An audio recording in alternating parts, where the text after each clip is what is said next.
So, how do you not get scammed, especially when you're traveling to a new city or a new country for the first time? Use technology, use bloggers, use Agoda, Booking.com, or any other website that you usually use for booking your hotels, Airbnb, and go and check the reviews. Go and check the reviews of the place.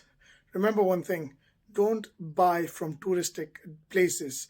Usually, what I would do if I go to a new country, Istanbul, Turkey, Antalya, Turkey, Ankara, Turkey, being a new city, all new cities for me in my 2022 travel and a new country, and late 2021, same thing. Guess what I do? Look for locals, make some friends, learn basic vocabularies, get your Google Translate because in Turkey they barely speak English. So that goes a long way. So you can trust it on exactly how you do not get scammed. So when people are asking you, you should know what they're talking about.